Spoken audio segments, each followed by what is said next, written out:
ആക്ഷനും വയലൻസും പുതിയൊരു തലത്തിലേക്ക് ഉയർത്തിക്കാട്ടിയ ചിത്രമാണ് ഉണ്ണി മുകുന്ദൻ നായകനായ മാർക്കോ.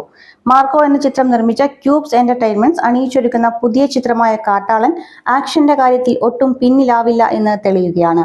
സാഹസിക രംഗങ്ങൾ ഒന്നിനു പിറകെ ഒന്നായി ഈ ചിത്രത്തിൽ കാണാൻ കഴിയുമെന്ന സൂചന നൽകിക്കൊണ്ട് നിർമ്മാതാക്കൾ ബിഹൈൻഡ് ദ സീൻസ് എന്ന നിലയിൽ ഒരു ലൊക്കേഷൻ വീഡിയോ ഇപ്പോൾ പങ്കുവച്ചിരിക്കുകയാണ്. ആക്ഷൻ രംഗങ്ങളിൽ അതീവ മികവ് പ്രകടിപ്പിക്കാറുള്ള യുവനായകനായ ആന്റണി വർഗീസ് എന്ന പെപ്പെ അഭിനയിക്കുന്ന ഒരു രംഗത്തിന്റെ ഏതാനും ഭാഗങ്ങളാണ് ഇപ്പോൾ പുറത്തുവിട്ടിരിക്കുന്നത്. കാട്ടിനുള്ളിൽ ഒരു SUV പാഞ്ഞു വന്ന് തകിടം മറിയുന്ന രംഗമാണ് ചിത്രീകരിച്ചിരിക്കുന്നത്. ക്യൂബ്സ് എന്റർടൈൻമെന്റ്സിനു വേണ്ടി ഷെരീഫ് മുഹമ്മദ് നിർമ്മിച്ച് പോൾ ജോർജ് സംവിധാനം ചെയ്യുന്ന കാട്ടാളൻ എന്ന ചിത്രത്തിന്റെ സാഹസിക രംഗങ്ങൾ അതീവ ചാരുതയോടെ സ്ക്രീനിൽ കാണാൻ കഴിയും.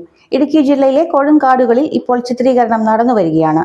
ഇന്ത്യൻ സ്ക്രീനിലെയും വിദേശ രാജ്യങ്ങളിലെ മികച്ച സാങ്കേതിക പ്രവർത്തകരും പ്രമുഖ താരങ്ങളും അണിനിരക്കുന്ന ചിത്രമാണ് കാട്ടാളൻ. തായ്ലൻഡിലും മറ്റു വിദേശ ലൊക്കേഷനുകളിലും ചിത്രീകരണം നടക്കുന്നുണ്ട്. വലിയ മുതൽ മുടക്കിൽ അണിയിച്ചൊരുക്കുന്ന ഈ ചിത്രത്തിന്റെ സംഭാഷണം R. ഉണ്ണിയുടേതാണ്. അജനീഷ് ലോകനാഥാണ് സംഗീത സംവിധായകൻ.